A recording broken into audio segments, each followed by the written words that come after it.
도시문헌학자 김시덕 박사님하고 이야기 나누고 있는데요. 그러면은 이번에는 이제 신도시 얘기 한번 좀 네. 해보겠습니다. 지금 대선 직전이기 때문에 네. 지금 3기 신도시도 진행을 하고 있지만 뭐 이제 4기 신도시 얘기들도 나오고 네. 있고 결국에 이제 공급 부족 이런 얘기들 나오면 항상 나오는 게 뭐 신도시 얘기들이 나오잖아요. 4기 신도시 이거 뭐 어떤 내용인지 혹시 뭐 아시는 게 있으면 설명해 주시면 좋을 것 같습니다. 솔직히 관심이 없어서 아직 2기 운영 같은 데도 완성 안 했는데 무슨 네. 4기겠습니까? 3기도 전 사실은 지금 계획된 거에 절반이라도 성공하면 성공이다 싶어요. 네.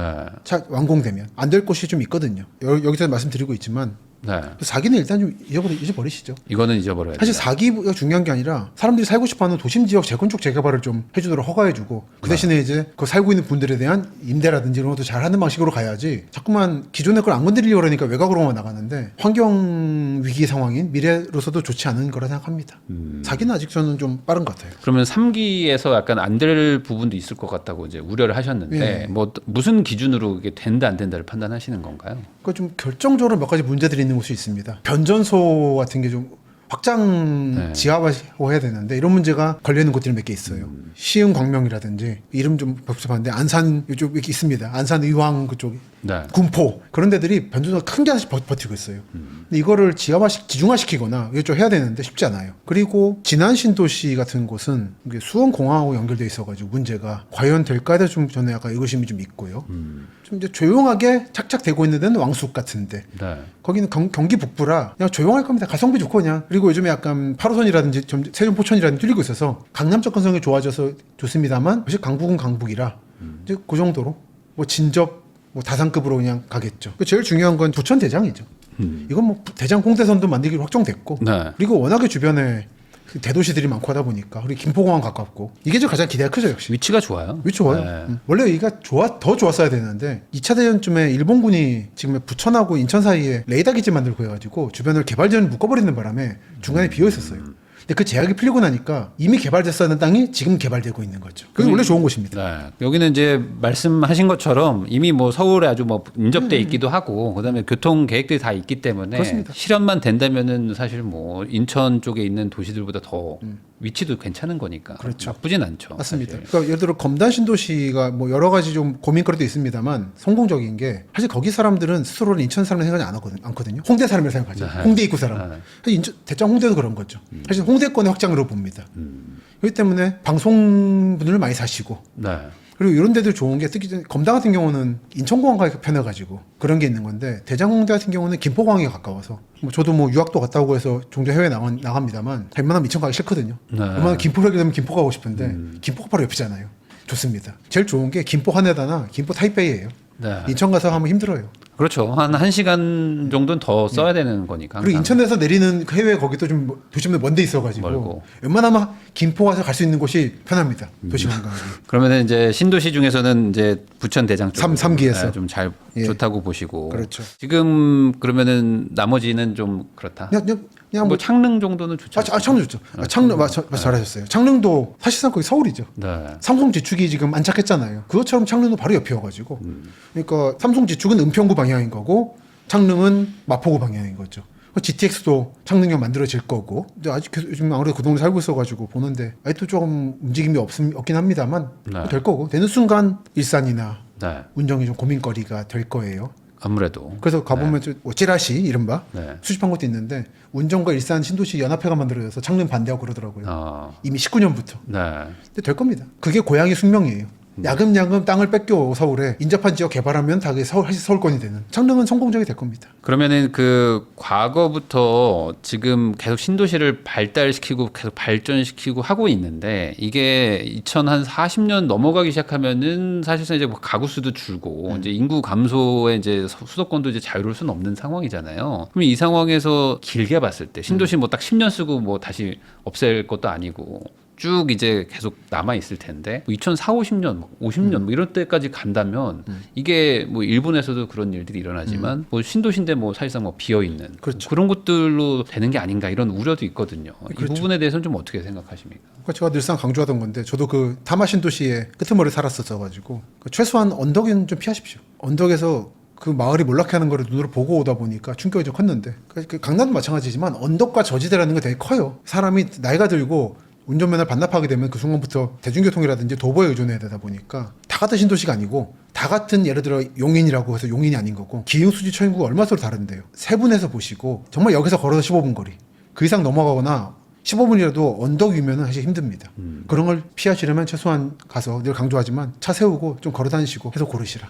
물론 10년 쓰고 딴 데 옮겨가면 상관없는데 사람이 언젠가는 어디 안착해야 되거든요. 네. 그 경우에 그 안착하는 건 잘 고르시라. 결국에 평지나 평지. 이런 것들이 좋다. 결국 평지예요. 근데 너무 저지되면 그런 위험하고. 아, 그거는 유지 보수의 문제가 생길 수도 있다 이런 그리고 이제 걸까요? 기후 이변과 함께 좀 물난리가 있을 수 있어서 그리고 싱크홀도 있을 수 있고요. 그 지역에 만들어진 내력을 좀 아셔야 됩니다. 여기가 매립해서 만든 건지 원래 평지였던 곳인지 그럼 금방 알 수 있잖아요. 자료들 많이 있습니다. 네. 그런 거 보시고 다시 강조하지만 지나치게 언덕 지역은 요즘 보고 있으면은 아파트들이 미분양 나는 게 수요가 있어서가 아니라 공급이 될 수 있기 때문에만 짓는 데가 많거든요. 네. 다 깎아가지고 그런 데는 일본도 지금 빨리빨리 망하고 있어요. 아무래도 일본 유학하다 보니까 질문이 그쪽으로 많이 들어와서 자세히 좀 공부 다시 하고 있는데 일본 부동산을 네. 주로 망한 데 보면은 언덕 쪽에 깎아서 만든 데들이 빨리 망해요. 이제 경사형 엘리베이터 같은 거 깔아가지고 네. 하는 건데 그래도 역시 좀 한계가 있더라고요. 그게 땅값 싸니까 이제 그때 그러니까요. 많이 한 거잖아요. 공급의 편에서 한 네. 거잖아요. 근데 결국은 자본주의는 수요 공급이 맞아야 되는 거죠. 지금도 경기도 쪽 뭐 일일이 말씀 못 드리는데 솔직히 네. 우려하는 데 맞습니다. 이거는 뭐 공급자 위주구나. 그래서 똑같은 시의 평택 같은 경우도 뭐 미분야라는 말도 있고 추가 공급 얘기가 있는데 보면 서로 다른 지역 얘기를 하고 있는 거거든요. 그런 걸 좀 조금만 관심있어 보시면 된다. 그냥 바이든의 평택 이렇게 가지 마시라. 근데 철도 뭐 지하철 네, 이런 네. 게 있는 곳으로 가긴 가야 되죠. 앞으로 그렇죠. 노인들이 많아지기 그렇죠. 때문에 점점 더. 맞습니다. 그러니까 그 지하철이나 철도가 폐선되지 않을 곳으로 가야죠. 네. 한국은 사실상 거의 국철이기 때문에 말하자면 일본이나 다른 유럽, 미국처럼 멋대로 폐선은 안 하지만 그래도 편수가 줄어들가면 좀 곤란하죠. 버스로 가기 시작하면은 점점 이제 배차 간격이 늘어나고 하면 답이 없어서 역시 역 주변이 좋습니다. 꼭 이제 지하철뿐 아니더라도 그리고 여러분 주변에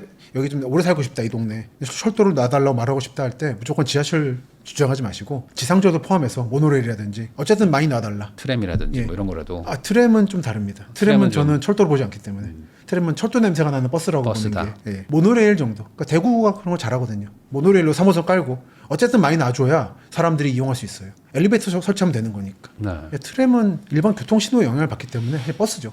트램 할 거면 차라리 버스 운행 대수를 늘리기 낫습니다. 그건 약간 다른 문제. 사실 트램을 뭐 타보신 분들이 뭐 많지는 않을 수도 있는데. 유럽 여행 가면 네. 타시겠죠. 근데 트램이 사실 그냥 버스잖아요. 버스예요. 그냥. 네. 뭐 그게 뭐 어떤 이제 지하철 같이 생각하시는 분들이 좀 많더라고요. 그게 이제 지자체장들이. 네. 그래서 아마 그것도 앞으로 9개월 사이에 많이 나올 겁니다. 이게 철도를 놓고 싶은데 사실 힘들잖아요. 그렇죠. 그러니까 철도 냄새가 나는 버스를 공약으로 내세우면 좋거든요. 네. 환승한다 이렇게 네, 하시면서. 그러니까 그래서 가보면은 지금 난리인데 뭐 대전 2호선 트램 한다고. 네. 원래 그 지하철 노선을 그대로 트램 바꾼 거라 쉽지 않아요 공사가. 그건 알만한 사람들한테 들은 얘기고. 대전에서 재밌는 얘기가 역시 지선이 앞에 두고 있어서 3, 4, 5호선 얘기 나오거든요. 아. 3호선은 굴절버스로 한다고. 네. 도시철도인데 굴절버스란 말 당당히 하시더라고요. 아니, 그 버스잖아요. 갸우뚱. 역시 선거는 선거고 나라는. 네. 아무래도 이제 뭐 그런 것들이 많이 나올 시즌이 네, 됐죠 그렇습니다. 이제는. 그 소음을 잘 걸리시라는 말씀을 늘 드리는 거죠. 그러면 지금 아까 그 말씀드렸던 거랑 좀 이어지는 건데 지금 서울 1극 현상이 계속 되고 있는 강남 1극. 강남 1극이 그러면 이 상황이 뭐 당장 해결이 쉽지 않다면은 앞으로 2, 30년 뒤는 좀 먼 얘기긴 하지만 인구 감소는 뭐 피할 수 없는 지금 상황인데 그렇죠. 그럼 지방부터 소멸된다고 봐야 되는 거잖아요. 그런 거죠. 그럼 안타깝지만. 그럼 지방에 계신 분들은 지금 부동산 정말 걱정 많이 하시거든요. 어떻게든 팔고 서울에 하나 사놔야 되나 이런 생각 계속 하시는데 이거는 뭐 어쩔 수 없다라고 봐야 되는 건가요? 정말 어쩔 수 없는 거고. 그래서 거기서만 사실 거면은 사실은 문제가 없죠. 네. 내가 집을 가지고 있고 집값이 감가상각되는 거는 사실 세계적으로 봐서는 자연스러운 일이라. 한국은 워낙에 인플레가 심했기 때문에 네. 집을 사서 올라야 한다라는 선입견이 있는데 그건 선입견이죠. 원래 집은 사고 나면 떨어지는 게 맞긴 합니다. 근데 꼭 서울뿐 아니더라도 꼭 강남뿐 아니더라도 확장 강남이라 부르는 이 지역들 라인 따라서도 저는 여전히 기운이 있다고 보고요. 굳이 투자로 본다면. 그게 아니더라도 여러분 주변 지역에 있는 거점들 예를 들어 대전, 세종, 청주라든지 창원, 부산 같은 데가 망하지는 않을 거거든요. 거제는 좀 모르겠다. 약간 상황이 달라서. 창원, 김해, 부산 라인, 울산 라인까지는 그래도 튼튼하기 때문에 또는 주변에 대도시가 없어도 산업이 있고 작은 거점 역할을 하는 순천이라든지 네. 여순광에서 그런 데들은 저는 살기 나쁘지 않다고 봅니다. 그런 구입해서 거주하기. 네. 근데 아파트 샀으니 올라야지라고 하면 그거는 좀 다른 생각이에요. 주식했을 때 무조건 오르는 게 아니잖아요. 그 생각을 왜 집에다서는 안 하는가 생각이 드는 거죠. 그럼 그런 지역들에서 가장 상위권의 어떤 그런 주택들 가장 비싼 것들 이런 것들은 어떻게 움직일 거로 보세요? 그 동네에도 어쨌든 돈 많은 사람들은 살 텐데. 그렇죠. 예, 가장 그 동네 막 최상위 아파트 막 이런 것도 있지 않습니까? 계속 짓고 있더라고요. 여러 도시를 가보면 한두 개 말하는 건 아니고 네. 계속 뭐 브랜드들 들어오고 있고 그렇기 때문에 계속 갈아타기 하고 있고 그러니까 모든 사람이 서울 특히 강남 지역의 아파트를 사고 싶어하고 관심 있어 한다는 거는 거짓말입니다. 네. 가보면 관심 없는 사람 많아요. 저쪽 강남 측도 천안 내려가 아래쪽은 안 팔립니다. 이 교보문고 오프라인 판매만 보면은 관심 없는 거예요. 중앙에 있다 서울에 있다 보니까 중앙에서 보면 모든 사람이 강남에 관심 가질 것 같죠? 아니에요. 그렇기 때문에 거기 시장이 존재하는 거고 계속 신규 브랜드나 신축 아파트에 대한 열망이 있죠. 특히 대전 같은 경우가 좀 인상적이던데 10년에 한 번씩 신도시를 만들고 있어요. 계속해서. 뭐 노원이라든지 도안이라든지 아직 완성도 안 됐고 그 교도소 빼고 나면 또 짓고 싶어 하는 거고 학하동 이런데 옛날에 땅콩밭 있고 정신병원도 있던 데인데 거기 계속 만들면서 계속 갈아타기 하시더라고요. 그러니까 그런 수도 있습니다. 그러니까 그 갈아타기 끝날 때까지는 아직까지는 접대 한 30년 더 걸린다. 그 뒤는 사실은 말씀처럼 걱정되긴 하는데 그래도 대전이 망하진 않겠죠. 예를 들어서. 그러면 그 망하지 않는다고 말씀하시는 그런 큰 도시들 이런 곳들의 재개발 재건축을 또 막 하시는 분들도 있거든요. 투자하고 있죠. 이것도 될 것이다. 왜냐하면 위치가 또 너무 좋은 곳들도 있으니까. 일부 지역들 되죠. 그런 것이 될까에 대해서는 어떻게 생각하세요? 실제로 대전 같은 경우도 한동안 여기 서울도 그런 문제를 겪고 있지만 거점 도시에 핵심 살고 싶어 하는데 여기를 못 건드리고 자꾸 외곽 개발했거든요. 네. 근데 요즘 들어서 대전으로 말하면 종로 명동에 해당하는 뭐 선화동이라든지 은흥정 이런 데도 계속 재개발하고 있더라고요. 꽤 꾸준히 하고 있습니다. 그래서 약간 주목하고 있어요. 결국은 이제 밖으로 뻗어나간 거 말고 내부에 대한 재건축도 시작하고 있구나. 광주 같은 경우는 광천지구 재개발이 크잖아요. 외곽에는 하남 쪽에 신가동 주택이라고 하고 있는데 거긴 지금 이상해 약간 좀 곤란에 빠져서 중단된 상태고 어느 정도 삼성이 들어온다가 안 들어오고 근데 광천 쪽은 핵심 지역인데 이게 순조롭게 되고 있더라고요. 이거 보고 있으면은 그쪽에서도 서울과 마찬가지 고민들이 있고 어느 정도 해결책을 마련하고 있어서 그렇게 좀 비관적으로 보이지는 않는다. 그러니까 결국에 지방에서도 뭐 어떤 순환이 되고 그러니까 있습니다. 기회는 있다. 네. 너무 그거를 이제 막 서울만 생각하시면 그렇죠. 뭐 서울의 재건축이나 택지하는 것만큼의 뭐 대규모 이익을 얻겠다 이런 건 아니지만 네. 거기에 시장들이 존재하기 때문에 거기에 사실 거면 사실은 관계 없죠. 사실 꼭 지방에서 앞으로 뭐 20년, 30년 계속 일하시고 뭐 살아야 되는 분들도 많은데 그런 분들이 이제 거기서 평생 월세 살면서 난 서울에 집 사겠다 이렇게 생각하시는 분들도 있단 말이죠. 근데 그런 분들은 뭐 어쩔 수 없는 거고. 근데 그런 분들만을 위해서 정책을 만들 수는 없는 거니까. 근데 그게 좀 현실적이지 않다 저는 이렇게 생각하거든요. 예, 저도 그렇습니다. 계속 거기서 2, 30년 어떻게 남의 집에서 계속 사냐. 그것도 쉽지 않은 거니까. 그러면은 말씀하신 것처럼 이제 뭐 그쪽에서도 순환은 일어나기 때문에 네. 그거를 잘 이제 흐름을 보시면 거기도 기회는 그렇습니다. 있다. 그렇습니다. 울산, 부산, 대전, 광주 다 다니고 있는데 네. 다 그 구도심들에 대한 재건축이 꽤 활발해요 요즘에. 이거 몇 년 사이에 눈에 띄는 중이라 아마 여기도 지금 수요들이 있는 거구나. 계속 갈아타기 수요도 있고 핵심 지역에 대한 정책도 지금 마련되고 있는 중이고 좀 그렇게 나쁘지 않게 보고 있습니다. 그러면 또 박사님 또 역사도 보시고 문헌학자이시니까 어찌 보면은 이게 그 꼭 역사의 어떤 데이터만으로는 아닐 수 있는 앞으로 인간의 심리일 수도 있는데 요즘에 어쨌든 아이들이 계속 줄어들고는 있잖아요. 그렇죠. 근데 학군지로도 계속 막 몰려가고도 있거든요. 이 사교육도 뭐 안 시키는 것도 아니고. 근데 이게 어떤 임계점을 넘어가기 시작하면 그때부터는 한국인들도 이제 사교육이라든지 뭐 육아보다는 차라리 뭐 다른 거에 더 가치를 더 두는 약간 주거 문화도 좀 바뀔까? 그렇죠. 뭐 이런 거에 대해서는 어떻게 생각하시는지. 동의합니다. 그 방향으로 갈 거라고는 동의하는 거고 실제로 움직임이 좀 보이기 시작하는 것도 동의하고 있죠.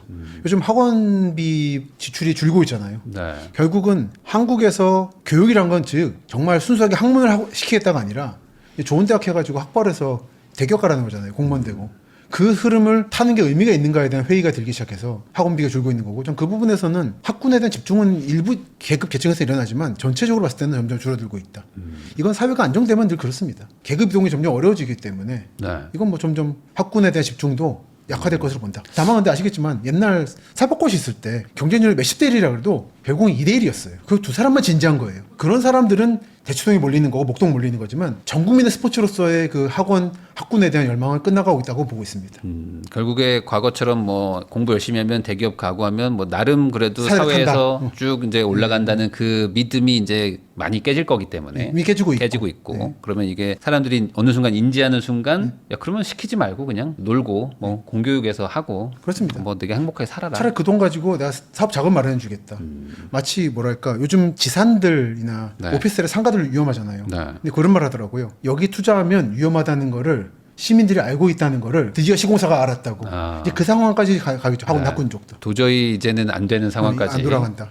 가면은 이제 우리나라의 뭐 사교육 이런 것들도 어느 정도는 좀 정리가 좀 될 것이다. 그 일본 같은 경우가 이제 워낙에 계급 사회가 철저하다 보니까 대부분의 시민들은 관심 없거든요 그런 거. 네. 근데 그 상층 사람들은 여전히 유치원부터 쭉 일관학교로 보내가지고 네. 개이오다고 와서 보내려고 네. 열심히 싸워요. 그냥 그래서 이렇게 갈라지는 거예요. 거기는 뭐 중학교 잘 들어가면 그냥 대학교 아니, 바로 가잖아요. 중학교 문제가 아니에요. 유치원부터. 유치원인가요? 사립 이런 데는 기독교 계열은 쭉 네. 올라갑니다. 유치원부터. 뭐 시험 안 보고 들어간다고 대학교도. 뭐. 유치원 시험부터 해가지고 그거 한 번 치면 올라가는 거예요. 네. 그러니까 어찌 보면 그게 이제 일광고라고 네. 하는데 일관제라고 그러죠. 예. 그러니까 계급화가 돼버린 그런 거죠. 거죠. 거기도. 네. 우리나라도 이제 자연스럽게 그렇게 될 것이다. 그렇죠. 그러면은 외국의 사례도 좀 궁금한데 그러면 다른 나라는 우리나라보다는 좀 학군이라든지 학벌, 학력, 뭐 사교육 이런 거를 집을 선택할 때 최우선으로 좀 안 두는 경향이 있다는 건가요? 다른 걸 더 우선시한다는 걸까요? 뭐 교통이나 그러니까 집하고 관계가 치안. 좀 약간 약한 것 같더라고요. 그러니까 한국도 학원이라는 게 우리는 아이 키우는 걸 되게 중요시하잖아요. 초품화여야 되고. 아니 근데 다른 막. 나라도 안 그러겠습니까 설마. 네.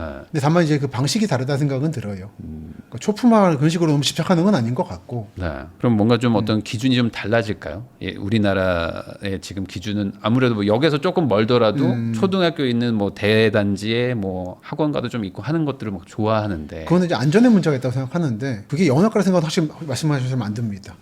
이게 강남 쪽에 그런 집들이 인기가 있는 게 결국은 저도 그랬지만 세입자로 들어와서 초중고 보내고 이제 나간다 그런 방식인데 네. 강남에 들어와서 8학군에 들어가서 어쨌든 뭐 8학군 사람이 됐죠. 그런 식의 그 의미가 없다고 느끼는 순간이 안 들어오게 되면은 이제 의미가 여기에 대한 가치가 주목도가 떨어지게 된다는 거는 예측이 그래서 되죠. 어떤 분들은 이런 얘기도 하거든요. 이제 학군보다는 직주 근접이고 이제 교통 편한 곳이 더 뜰 수 있다. 그렇죠. 오히려 그렇죠. 역세권이나 이런 것들이. 사실 학원 좋고 학교 좋은 곳은 사실 교통이 나쁜 곳이라서 원래. 네. 원래 특히 학원은 교통 나쁜데 월세 싼 데 들어가서 네. 그게 뜨는 거잖아요. 약간 조금 좀 노후화된 건물도 네, 많아야지 그렇죠, 그렇죠. 학원이 생기는 근데 거니까. 늘 주차난이 있는 거고. 네. 근데 그래서 대치나 개포가 뜬 건데 강남의 외곽이어가지고 이런 사례가 또 나타날까에 대해서는 좀 저는 의구심이 좀 있습니다. 앞으로는 오히려 좀 직장 출퇴근 더 좋고 뭐 좀 이렇게 좀 발전된 이런 인프라가 있는 곳들이 더 유리할 수도 있다. 장기적으로 봤을 근데 다만 이제 요즘 직주 근접은 좀 애매해진 게 요즘 이제 아무래도 근로 계약 같은 게 자유로워지고 있어서 때. 네. 지금 직장과 가까운데 다음 직장과 되게 멀 수 있거든요. 그렇기 때문에 좀 오히려 그 부분은 좀 직주 근접 개념이 약해지고 있다 생각해요. 사장님들은 그리고 직주 근접이 좋은데 직원들은 사장님하고 얼굴 보고 싶지 않거든요. 네. 그런 것도 있어서 직주 근접도 좀 상황에 따라 많이 다르다. 학군지라는 거에 대한 매력도가 지금보다는 좀 낮아질 거에 대해서는 그 전 국민의 뭐 스포츠는 아니게 될 거다. 네. 물론 이제 일부 계급 계층에서는 여전하겠죠. 소위 말하는 뭐 의대 보내기 뭐 이 정도 할 분들만 이제 그렇죠. 열심히 하고 뭐 뉴욕이나 뭐 파리도 마찬가지잖아요. 정말 그 그랑제골 이런 데 보내거나 핵심들 아이비 보낼 사람들은 정말 길을 쓰고 하는 거고 나머지 사람들은 관계없는 세계를 사는 거고 점점 그 경향을 보이고 있는 것 같습니다.